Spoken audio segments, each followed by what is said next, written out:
His players have earned 37 All-UAA honors, including 12 first-teamers, and 4 UAA Players of the Year in 10 seasons. 7 of his players have gone on to play professionally overseas after graduation. His teams have also achieved great success in the classroom, having 42 players named to the NABC Honors Court in recognition of high academic achievement, 36 players named to the UAA All-Academic Team, including a UAA Presidential Scholar in each of his last 2 seasons. In addition, several academic All-District honorees. One of his players was honored as an academic All-American. His teams collectively have been recognized by the NABC as a team of academic excellence in all of his 10 seasons. He has been recognized twice as the East Region Coach of the Year by the NABC and D3 Hoops, and twice he and his staff have been the UAA Coaching Staff of the Year.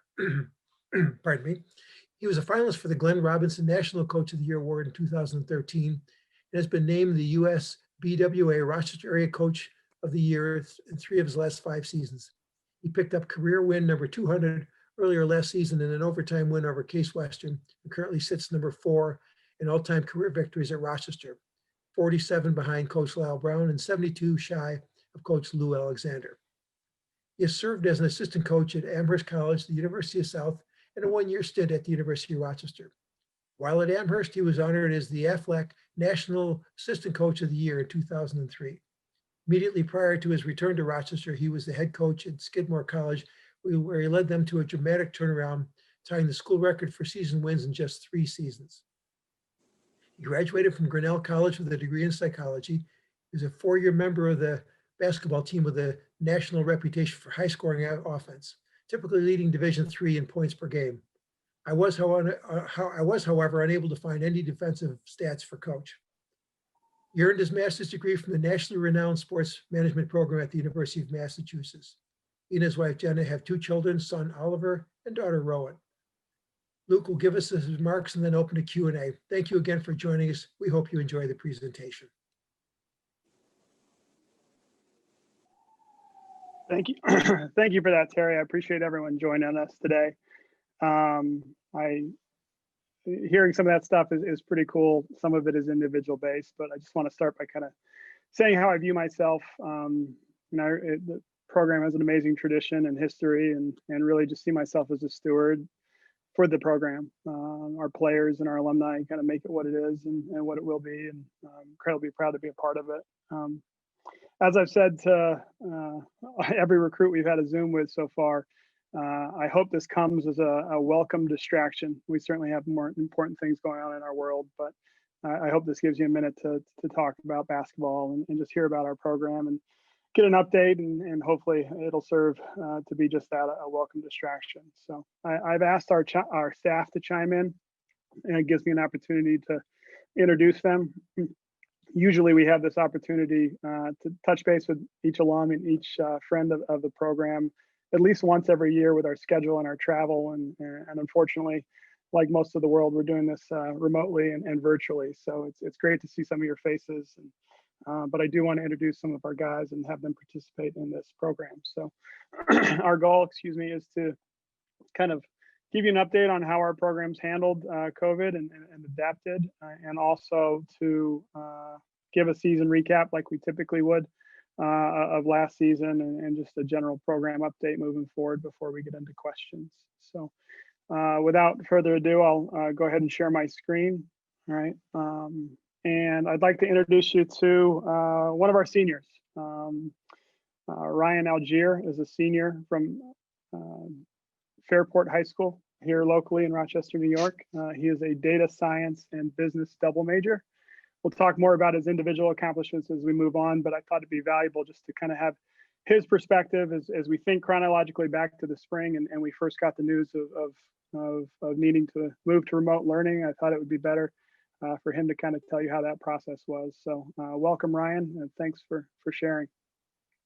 Thank you. And thank you everybody for joining in today. It's awesome to see a lot of familiar faces out there. I haven't seen in a while, so good to see everyone. But yeah, I would be lying if I said it wasn't difficult when we first transitioned with everything going on with COVID. In the spring, our season just ended, went on spring break. And while we were on spring break, we got the news that we're transitioning to remote learning for the rest of the year. basically only have time to go back to campus, grab your stuff, and go home or wherever you're going to be for the remainder. And it was definitely tough. First time you're like, okay, I'm not going to see a lot of these seniors again. I think about Patrick Banka. I didn't get much of a chance to say goodbye to him. I was like, okay, we're going to have the spring, we're going to hang out, and then I'll send him off on a graduation. And obviously that didn't happen, but we kind of made the most of it. Everybody had a different situation. Everyone sort of made their own little home offices wherever they could. I'm prompted at the kitchen table. I got my dad in the dining room, my mom upstairs, all working at the same time. And really proud of what the guys did. We came together and we helped each other out through the process. We stayed connected through Zoom and texting and video games or whatever it may be. And you can see like it translated in our grades. We were pretty focused, I would say, on that, not having basketball or school distractions. We were able to come together really well. And everybody just did what they can for working out for basketball as well. Some guys didn't have access to hoops and stuff, but were creative in their workouts, got outside. Some found outdoor hoops. Some were able to get into a gym and do a little bit of work. But we came back in the fall. Everybody who could followed all rules and regulations, mask on all the time, can't really hang out too well. But we were able to like move through protocol. We were able to practice a bunch in the fall, which is awesome for everybody. Just to get back in the gym and see each other and get to some sort of basketball playing, which hadn't been possible in a while. After we went through like 3 weeks of protocols, testing all the time, we went to like full practices with masks, obviously limitations to it, but we got back to a point where like, okay, we're playing basketball again. And I thought that was really good for everybody, really brought a smile to our faces again. And we're just still chugging through. Everybody's finished up this semester strong as well. We're looking forward to getting back soon. Actually later this week, we'll be moving back in, still following all the protocols, wearing masks, testing all the time, but we're excited to hopefully get back to some normalcy soon and just play. It's what we're all here for. It's what we all love to do. And I'm excited because I think we're going to be able to make it happen. Well, thank you for those words, Ryan. Certainly reiterating what he said, just extremely proud of our guys' resolve in the spring, transitioning to the remote learning, and we collectively got a team GPA of 3.86, was has to be the highest team GPA we've ever had for a semester. So really proud of the team there. He took you through kind of some of the steps. We'll get into more detail as we go, but that's kind of as we transition in the spring to remote learning, and he touched on some other pieces here. So next, I'd like to introduce you to one of our assistant coaches, Dan Kegler. He's in his second season with us. We're very fortunate. We have a head coach quality assistant coaches, fully capable of running their own program. And it's a great luxury for our team to have 3 full-time coaches on staff working with our guys and supporting them in every way. So I'm going to ask him to kind of transition from what was going on in the spring into our summer activities as a group. Before that, though, Coach Kegler is a Bishop Ludden product out of Syracuse. He played collegiately at Le Moyne, 3 NCAA tournaments, including an Elite 8 performance. And he's been a great addition to our staff here and has brought a ton to our program. So I'll let Coach Kegler take it from here. Thanks, Coach. So our summer activities, there's kind of 2 major components to it. The first one just being Zoom, and just all of us kind of getting comfortable with Zoom, as we obviously are getting much better as these days and weeks go on. But I think it's not only just something that was good for us just in the summer, but it's something that can be good for us going down the road into the future. A lot of our guys are from far away, and just being able to connect with our guys on a regular basis whenever we can. I think seeing everyone face to face is a lot more powerful than just shooting a text or even a phone call. I think the face-to-face interactions are very meaningful and are important for our group. It was really beneficial this past summer with everything going on in our world, just so our guys know that we're supporting them, we're connected to them, and just in having those face-to-face interactions. And it also allowed us to have some really important conversations.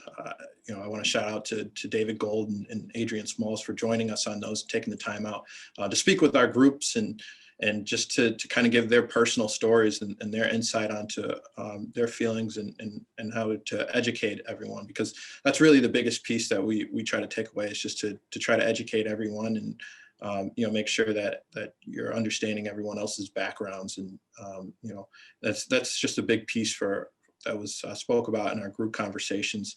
And then also those just in between conversations, we had Zoom meetings just to see how everyone's doing, just to know that, we're still connected as a group, even though we're not all in the same place right now. And John DeBartolomeo came and spoke with our group, and I think that was just really cool hearing about his collegiate experience and then transitioning over to being a professional, and he's had a really successful career, which we'll kind of dive into a little bit more later. And then just having the conversations that are important to me personally. I had a chance to speak with the UAA with conversations about race and racism. It's an ongoing thing that they have going on right now. They put out stories every week. And through Zoom, I was able to have that conversation and speak on some topics that I thought were important to me personally, just being an African-American minority in a position of leadership. So I think that was really good for myself. The second piece of that of our summer activities is just our UR Fitness Science. They're with us throughout the entire year, and this summer particularly was huge for us, having them working with us. So they've been an unbelievable resource for us. We've been working with them for the past couple of years, and we work with them for our nutrition, our sports psychology, and the main piece is our strength and conditioning. They're able to put our guys through workouts, and it's all app-based. So if a guy has to miss one of our team workouts for whatever reason, mainly for class schedules, they're still able to get in that same workout in our general weight room through the app. And it was very unique this summer. They were able to put together a workout plan for guys who don't have access to gyms. A lot of gyms were closed for most of our guys, so they had to do some type of body weight and exercises at home, and they're able to put together something for them to do during that period, and even this period during the fall when students went home and cases started to rise again. They were able to still get into some body weight stuff and to just keep their conditioning and their shape up. So they've been really great for us, and it's really been a selling point for our group. And basketball has had varied state to state for our guys. So depending on where you lived, you're able to do so much or so little. So having that as a resource has helped our group. And really, I want to commend our group because even though some guys didn't really have much access to gyms, there's a significant improvement in our guys in this past fall, just from the season before to now. This jumps that a lot of guys have taken, and everyone had got noticeably better. So it was a real huge and plus for our group. All right, thanks, Coach Kegler, for that. I appreciate it. Talking a lot about the team activities over the summer. We received a bunch of questions for this about kind of what recruiting looked like, and so it was an interesting progression. And I'm going to use that as an opportunity to introduce you to our other assistant coach who just joined us this year, Chris Manning. Baldwin High School down in Long Island. He played at Plattsburgh. Actually led Division III in steals per game and in total steals in 2 different seasons. He's had a good coaching career already, and we're very lucky to have him join our program. He was recognized recently as a top 30 under 30 by Under Armour, kind of college coaches in the country. So with that, I'd like to ask Coach Manning to talk about kind of the recruiting transition. Thanks, Coach. Like Coach just mentioned, another area the pandemic affected was recruiting. We were relatively fortunate to complete our recruiting class for 2020 before we went into lockdown. So that gave us a jump start in the class of 2021. A lot of recruiting events we would normally go to, like AAU tournaments and academic showcases, were canceled. So we needed to find other avenues or ways to evaluate players. That ended up being virtually. So we had to talk with coaches on the phone, go on a number of different recruiting websites to watch players film. And we were able to find and identify a lot of talented players and gifted students that were a good fit for Rochester. Initially, we thought that COVID would kind of delay the recruiting process so no one could take visits, but it was actually the opposite. Students and parents were eager to get it done. We were able to connect with them via Zoom and present to them most things that they would learn while on a campus visit. And that led to more in-depth conversations at the beginning of the process, which ultimately resulted in us completing our recruiting class fairly early. Thank you for that, Coach Manning. Again, I welcome all three of you guys to kind of chime in as we go here. I'll kind of take the last progression here and talk about kind of our return to campus and what our preseason looked like.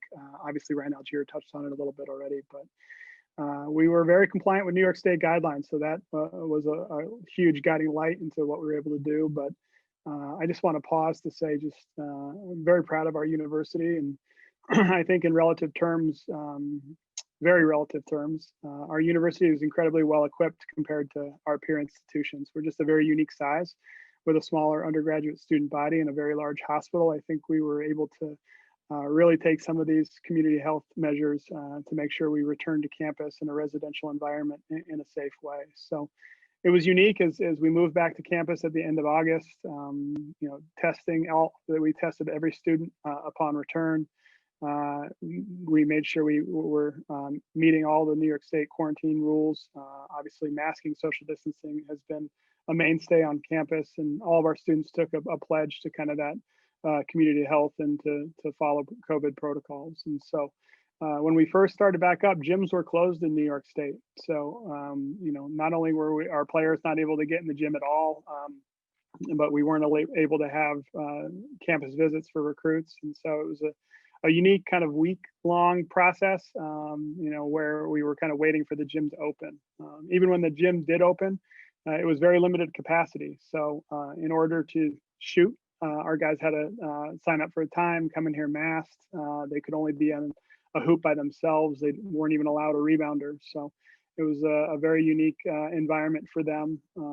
Coach Kegler introduced to you the UR Sports and Fitness Science Group.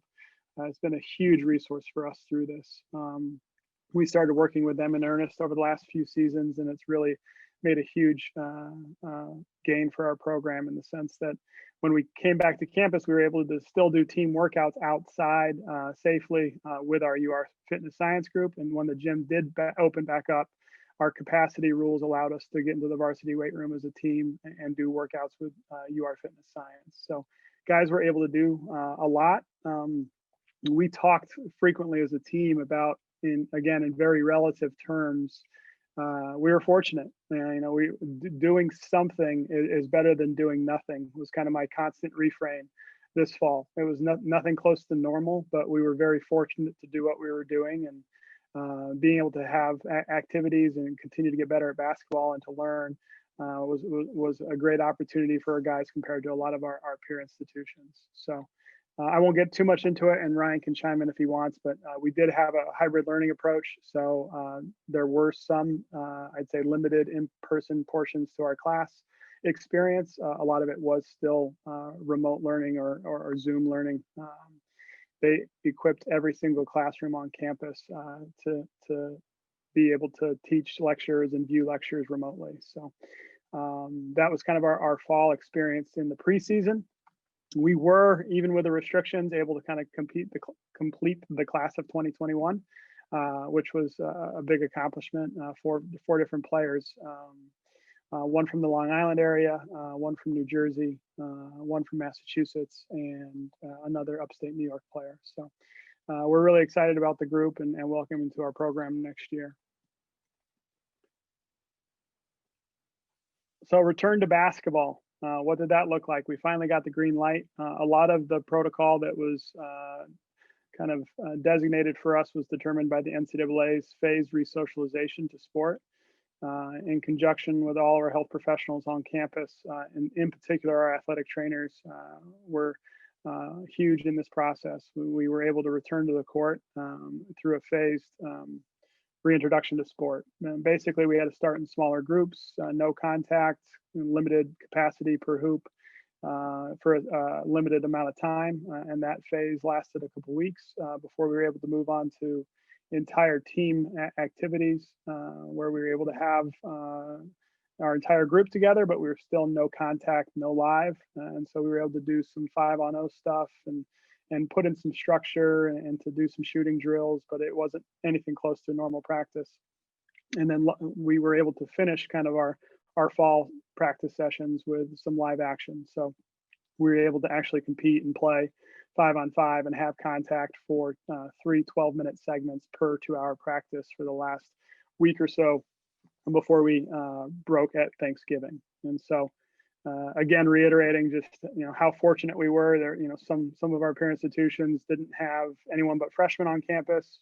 Some of our peer institutions, gyms never opened, and so we were lucky to be doing what we were doing, and we were grateful for it. We also had a different approach as coaches. I thought we thought it was unrealistic to think they were going to come in and have a full basketball practice and really get after it in traditional sense with no games on the horizon. So we tried to really focus on the skill development of our players and kind of just enjoyment of being able to get shots up, because even outside of practice throughout the fall, they weren't able to come in and play one-on-one. That wasn't allowed by New York State regulations. So just getting that time on the court where they could actually play basketball was a welcome reprieve for them from their fall semester. So we talked extensively throughout the fall about the potential for games. Ultimately, the UAA decided that we weren't going to sponsor a league schedule, and they kind of left it up to each institution to determine whether or not they were going to continue with their basketball season. I don't know the exact details of every school. I think most of the schools in our league are practicing. Most have decided not to play games. We were one of the few that are still looking for game opportunities. And so that came down in the fall. But again, coming back to just being proud of the university, I thought it was a huge win for us to complete our residential portion and all of our basketball athletic activities going into the Thanksgiving break as planned. And so it was a big win. And we sent our students home for what we're finishing up now, which is kind of our winter break. So they finished the last 2 weeks of the semester remotely. They took finals remotely, and then they had their winter break. We are planning to bring students back January 23rd to start February 1st classes.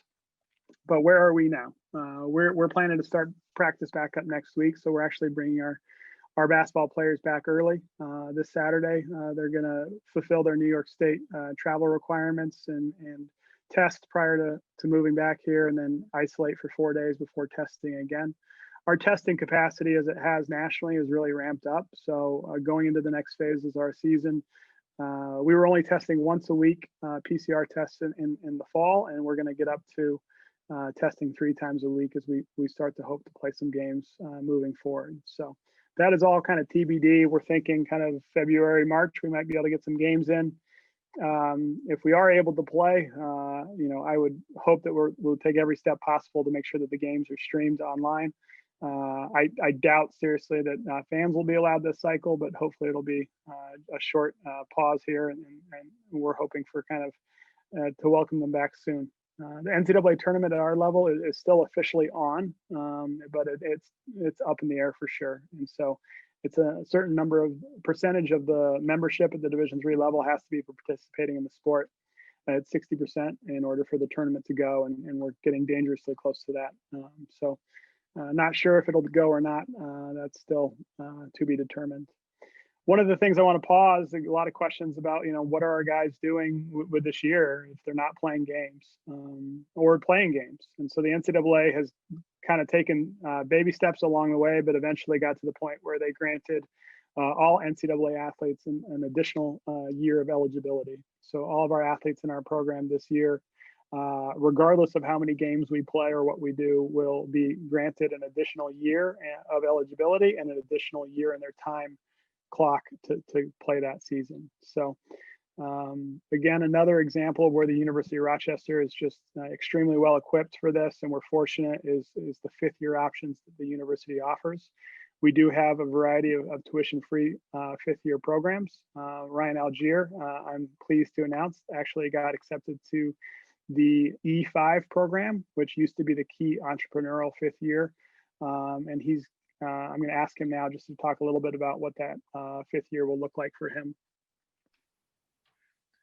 Yeah, so E5 program is sort of like an entrepreneurial time where I'm going to work on a project related to basketball. Is what I chose. And I'm going to be taking classes related to that, unrelated from my major, although a data science and business major will help me. I'm going to take some new classes and try to learn web programming in order to like create a website for basketball players, specifically in the Rochester area. And I will be working on that project for the remainder of my 5th year and continuing to play basketball and technically still be an undergraduate. So it's almost like, it's just an extra 5th year, take some classes, work on a cool project, and I'll still be able to play, which is amazing. And I know a lot of people have been struggling from other schools, figuring out ways to sort of either stay at their school or find places to transfer or take gap years. And I'm just super fortunate that U of R had this, and being a tuition-free program, it's just an amazing opportunity. So Trent Nordsay is another one of our seniors. He's an engineering major from New Hampshire. He was just recently accepted to the Take 5 program. So he's doing a similar 5th year option and he's going to continue to stay and play. Kalen Lee is our 3rd senior, and he got a great job opportunity. And in today's work climate and job climate, it's too good to pass up. So that's our current plan for our seniors. But everyone in our program, even our 1st year students, will have an extra year of eligibility at the end if they choose to use it. So that's a quick kind of recap of how we went through all the adjustments to COVID and tried to make the most of it. And we're all hopeful for normalcy in every facet of life, but especially for our student athletes next year in 21-22. So that kind of wraps up the COVID recap. I want to segue now into just a quick recap of last season. This was last year's team. This was typically something that I would cover if, we had an alumni gathering down in New York City around the NYU game. And so I'll take you through it quickly here. This is the breakdown of the team. We represent the university as a whole. We're about 50% from the Northeast and 50% literally from everywhere else. So we have 2 from Chicago, 1 from Kentucky. We have a student athlete from Spain. But at this point in my career, in season 11, I think I've coached someone from almost every state.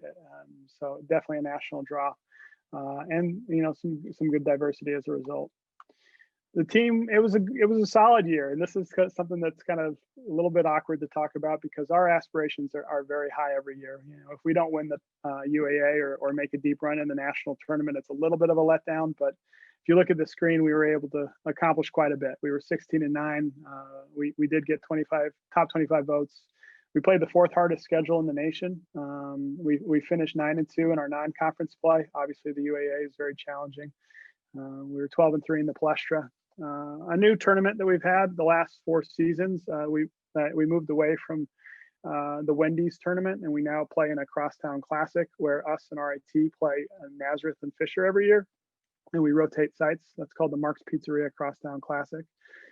We've had some good success. So we've swept the tournament all 4 years. So there's not a technical winner there, but we've done well in that tournament. We did win both of our in-season home tournaments that we host, the Chuck Wrestler and the Thanksgiving.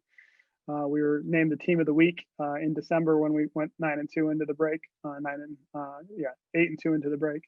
And we did get the Team of Academic Excellence Award this last cycle. So it was a good year overall. And like Ryan mentioned earlier, we only had 1 senior. So in relative terms, his season was over. It was sad that Patrick Banka wasn't able to kind of finish his time on campus. We all know that spring of your senior year is a great time in your life. But in relative terms, we have our entire group back this season, which was kind of a luxury for us. Individual accomplishments. So I didn't mention it earlier. Ryan Algier had a great year. He became the program's 12th different player to become an All-American as a junior. He was the NABC All-District, All-Region teams, obviously. And he was first team All-UAA. He also received academic awards. He was a COSIDA Academic All-District and the UAA Presidential Scholar, which we've had 2 in the last 2 years, goes to a first team All-UAA player who has above a 3.5 GPA. And so he got that award. In addition to being UAA All-Academic Team. On campus, he won the Baton Award, which is a lot of our former alumni have won, which is a great kind of service award. And he was recognized as a Garnish Scholar this fall. He also serves as the Vice President of our Varsity Student Athlete Advisory Committee. So it was a great year for him. And as he mentioned, kind of hungry to have his senior year, whenever that ends up being. But we're excited to have him back. And looking forward to kind of his last campaign on the court. So we put together, I should say, Coach Kegler put together top 5 dunks of Ryan Algier this year. So Zoom can be finicky. So I hope this comes through clearly. There isn't music, but hopefully you can get a sense.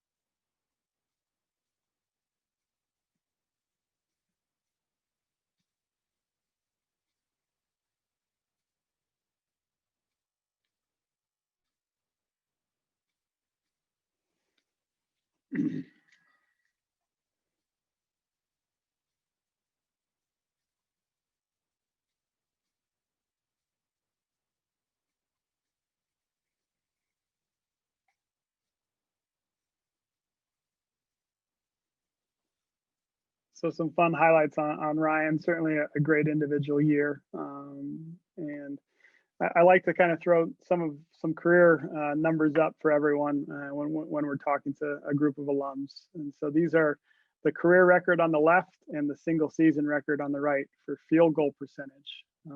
Some of the guys on this list are on the call, which is awesome. The career record, Algier is in the lead here by 5 percentage points going into his last year.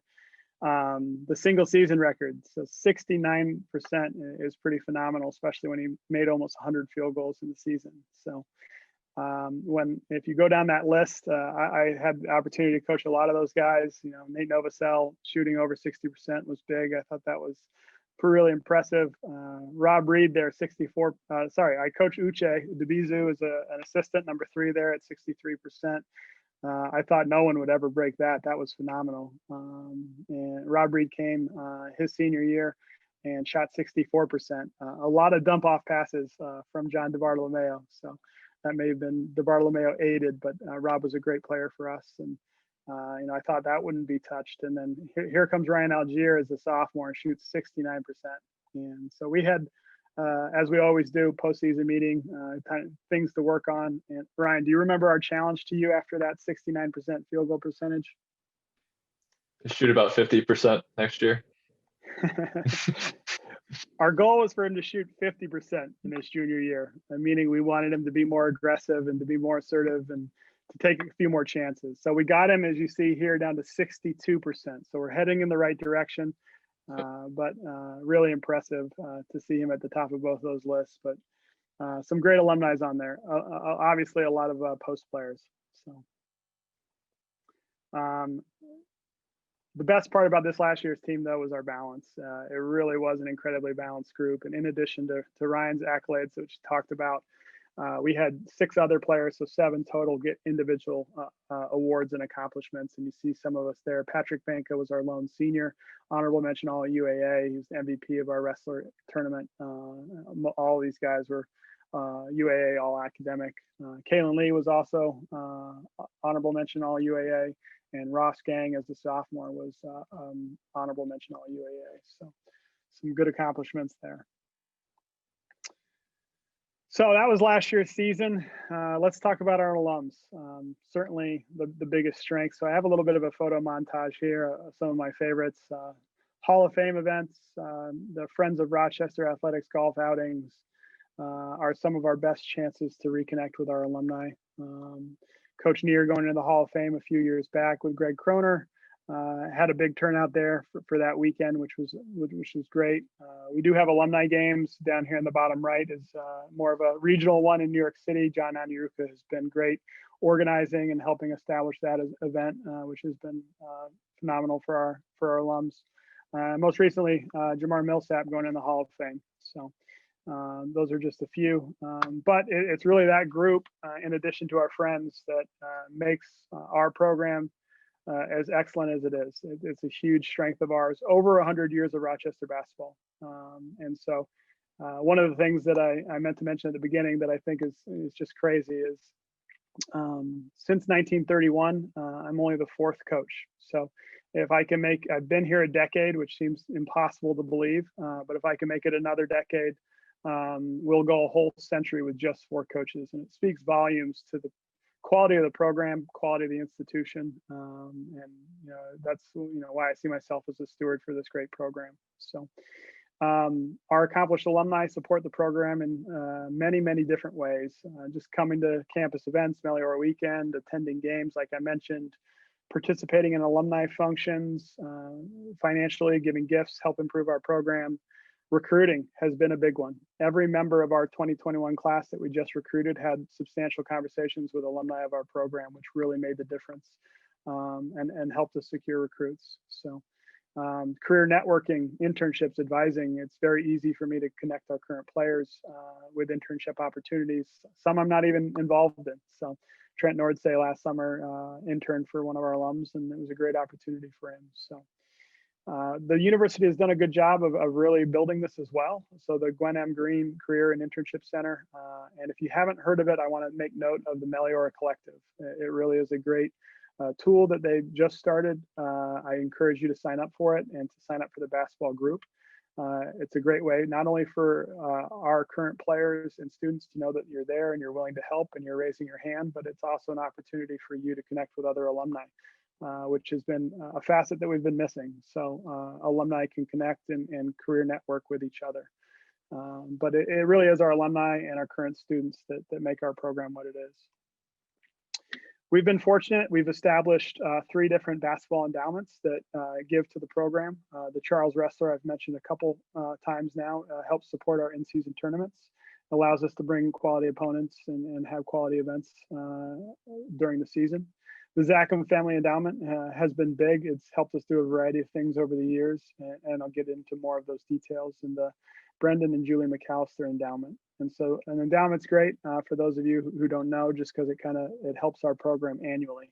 And so, how do those gifts enhance our student athletes experience? It helps us have better experiences when it comes to domestic and international travel. It helps us with our facilities, editing software, getting ready for games, computer equipment, extra gear, helping coaches nationally recruit, as we talked about, travel budget extras, and just equipment extras, shooting machines, practice and training equipment. So it really aids our student athletes experience. So team travel is a big one. One of the things that is very unique about playing in the University Athletic Association is we fly or travel by bus to major cities, and we've really tried to incorporate some sightseeing into those trips for our student athletes. So every Friday of a UAA trip now, in earnest, we really try to do something in that Friday city. It's the day that we have a little bit more time on the road. So this is just last season alone. We actually went up in the Arch this year in St. Louis, which was a really cool experience. We got to tour Fenway Park, and we got to practice at the Cleveland Cavaliers facility. So next cycle, we'll try to do the equivalent in Chicago, in New York City, and in Pittsburgh. Something neat that we've started with help from those endowments is the concept of domestic travel outside of the UAA. So we really targeted what used to be a winter stay. A lot of you experienced it, where we're on campus for 2-3 weeks without any other students around. We're back, working on basketball. Well, we've tried to take another domestic trip over that time period to a city that we don't normally go to. And whenever possible, we try to incorporate a city with someone on our team who's from there. So the first trip we took, we had Alex Gamble on our roster from the DC area. We went down to Washington, DC. We practiced at Bucknell on the way. We played Catholic, and then we got to tour the National Monument when we were down there. And so that was a great experience. That was our first trip, and we're committed to doing that every year with that endowment. So the trip last year, we went to Philadelphia. We got to practice at the other Palestra, a lot of commonality in the architecture, which is really cool. And we also got to do some nice sightseeing, Liberty Bell, etc. And we played the #1 team in the country on the road, Swarthmore at the time. It was a great game. Ended up losing by 2, but it was just a great experience. And really, that's what it's all about. Why we do what we do. We want our student athletes to have a rewarding experience in the program, and trips like this just make it more memorable. International travel has become part of our lexicon. Being a basketball 2-sport athlete makes it challenging to think about studying abroad. And so we hope we recruit players who aspire to play professionally, like Terry mentioned in the beginning. But another way we kind of try to make up for that is we give them an international trip. The NCAA allows us to do it every 3 years. So our first trip was to Germany, Holland, and Belgium, and some of the cities that we got to visit when we were there. This is the Atomium in Belgium. We play professional teams on these trips too, which is a great experience. Our last trip was to Italy, and the cities that we went to: Rome, Florence, Milan, Lake Como, Siena, Cinque Terre. Just really, really great experience for our players. And honestly, it's a cool moment as a coach, because this is a lot of our guys' first international experience, and just to see how wide-eyed they are on the trip is rewarding. Segueing from that into kind of our facilities, I'll go through this quickly because I assume most of you heard, but the university, since I've been here, has been phenomenal, just constantly refurbishing and upgrading and building new buildings on campus. It seems like every cycle. And in 1999, when George Vanderswag, our athletic director, started at the university, we were kind of completing our indoor project in the Gergen Athletic Center. And we've had our eye outside. And so the Prince Athletic Complex has been a huge addition to our athletic offerings at the university. And almost every single surface of our outdoor sports complex has been upgraded. So brand new turf on Faber Field, in Faber Stadium, brand new turf on our baseball towers field. They redid the press box, they gutted underneath the stadium and built brand new visiting team locker rooms. And most recently, kind of the opening of Genesee Hall. Genesee Hall is a mixed-use facility here that you see in the other end zone. Top 4 floors are dorm spaces, and the bottom 3 floors are all of our outdoor sports teams' locker room space. We also have a training room and an equipment room in there. So the bottom portion of that is called the Boning Varsity House, named after Chris Boning. So Brian Prince, class of '88, alum of the soccer team. Same with Chris Boning. Steve and Liz Bigger donated for the Big R Atrium, very kind of creatively named. But they really led the charge on our outdoor sports upgrades. So you see some of our football locker room here, the foyer, and our whirlpool and our new training room. Basketball facilities, this is one of the things that continues to be a strength of ours, helps us kind of really sell that scholarship level experience to our recruits. The Palestra, they've done a really nice job of just kind of that well-kept old facility built in 1930. They've maintained it very well. They continue to make upgrades where they can. Recently, we've moved all of our operation kind of underneath the bleachers. We do our pregame and our halftime there, as well as a lot of our video study. And so that's been a nice space for us. We have a really nice big projector in there. This is the varsity weight room, which is a huge advantage. Like we talked about with fitness science, just getting in there as a team year round really gives us a leg up. And recently, right here, we got brand new scoreboards, which were another great gift from an alum. We're very appreciative of. Kind of gives you the players' totals for fouls and points, and just kind of upgraded our scoreboards to 2020. Facilities. So we're hoping now, with the outdoor sports complex complete, we have done some upgrades. They redid the track and turf inside the athletic center, as well as some other pieces. The swimming pool's been upgraded, and we're hoping to kind of move back inside and address some needs we have that are more basketball related. Another kind of pet project that I've been very proud of, and I'm kind of wrapping up with this, is we started the UR Basketball Coaches Forum. It's been an opportunity for us to bring our former coaches and alumni together who are in the industry of educating through coaching. And so just some notes here, if you see in the bottom left, since 2006, 10 of our assistants have gone on to become college head coaches, which is pretty amazing. 7 UR alumni are current head college coaches. And that's just, not to take anything away from the many high school developmental and youth coaches that we have that are alums of our program. But the 6 you see on the top right are all D3 head coaches right now, and U of R basketball alums. So we try to support that group. We bring them together and have a learning opportunity, and where we have a guest speaker, and we get to spend some time learning from each other. So obviously Jay right down here, I believe that's Adrian Smalls he's talking to. So one of the more notable ones, but we've kind of become this UR basketball coaching family, which I think speaks to the program, speaks to Coach Neer specifically, just as a teacher of the game, really fostered that in a lot of players, and it's continued. Wouldn't be fair if I didn't kind of finish with an update on John DeBartolomeo, National Player of the Year in 2013, three-time All-American here.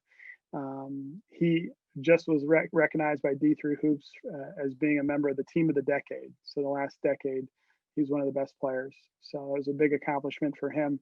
You've heard the story, so I won't go on, but here he is in Staples Center shooting with Kobe on the baseline. He is in his 8th season overseas playing professionally. He's the captain of Maccabi Tel Aviv, which is one of the most kind of historic programs in European basketball, and he's having a great career over there. So with that, I'll pause and open it up to questions. Thank you, Coach. I just want to remind everyone that they can use the chat box for our Q&A portions. Please feel free to submit any questions to myself, Ashley Doherty, and I will be reading them to Coach. All right, Coach, I'd like to start off with hopefully a soft one. Who is your mentor and or favorite coach, and why? Yeah, that's not a soft one, because I feel like my mentors, I've been very, very fortunate.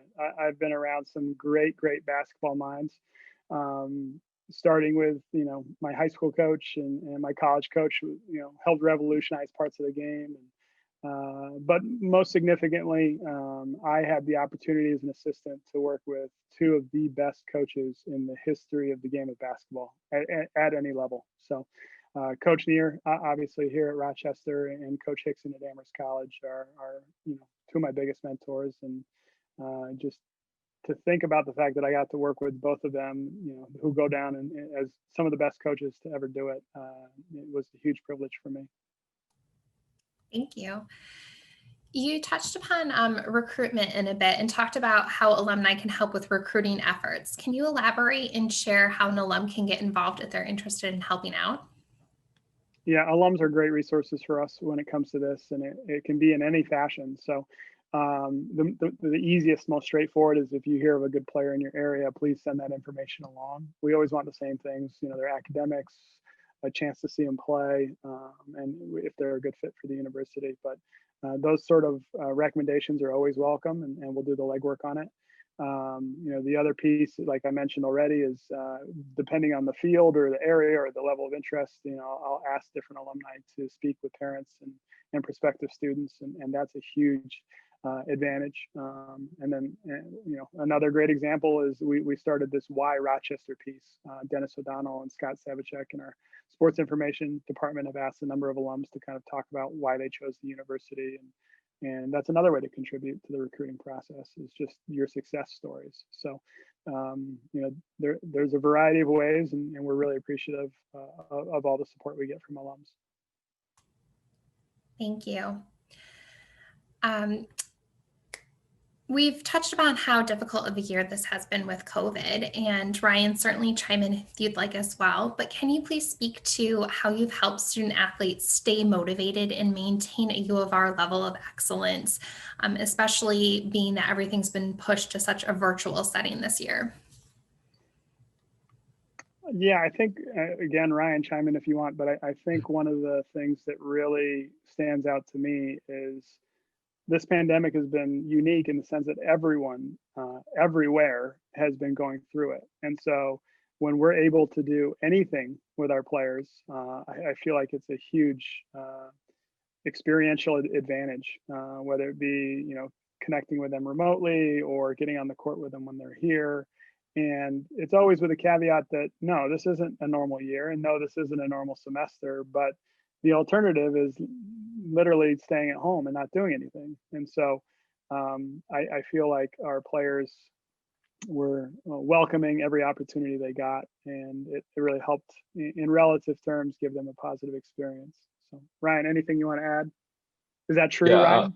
Yeah, that is true for some. But I would say the other thing is just like our guys just fit the culture of just wanting to be the best at whatever they're doing. Like some of these guys, obviously it's hard this semester to focus on schoolwork and things, but these guys are really motivated to do it any semester. Like they really want to learn the material that they're doing. They want to do well in other classes and they want to succeed in the basketball court. So a lot of it just comes from within too. It's like if you're surrounded by a bunch of guys who want to do it, like you're going to do it too. It's just sort of that culture we have, and everybody sort of fits that. And I think it really helps just each other because we all know we're doing whatever we can to get back to normal and just excel at whatever we're doing.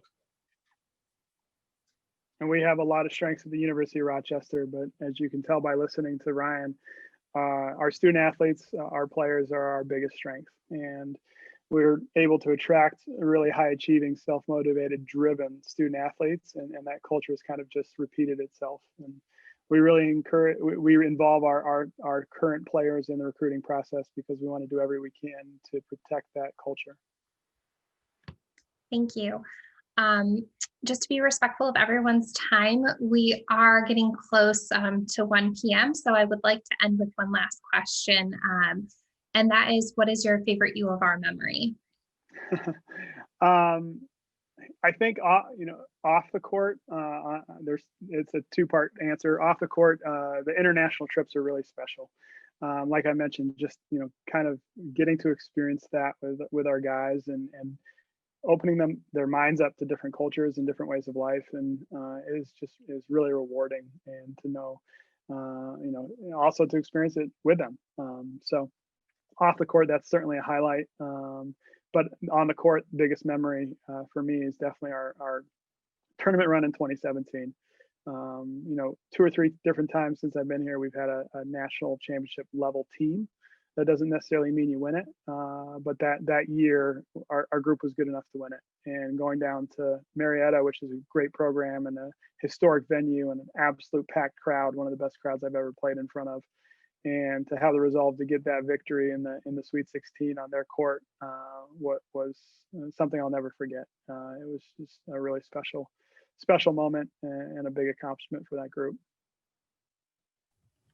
Thanks, Coach. I'm going to turn it over to Terry to wrap us up, but I would like to share that if your questions did not get addressed, we will certainly do some personal individual follow-up. And Coach, please feel free to check out the chat because there's a lot of kudos to you as well. So I'm going to turn the program over to Terry now. Coach, thank you very much for your presentation. Well done. We really appreciated it. And thank you to everyone who joined us today. We hope you enjoyed it too. Special thanks to our moderator, Ashley Steves Doherty. Well done again, Ashley. There's no surprise that we've got a successful program. Coach, you've done a great job, and all of our alumni who get back and help. So well done. We thank you all for your continued support of Rochester basketball, and I invite you to contact Coach or me directly if you have any further questions. Have a great day, and go Jackets.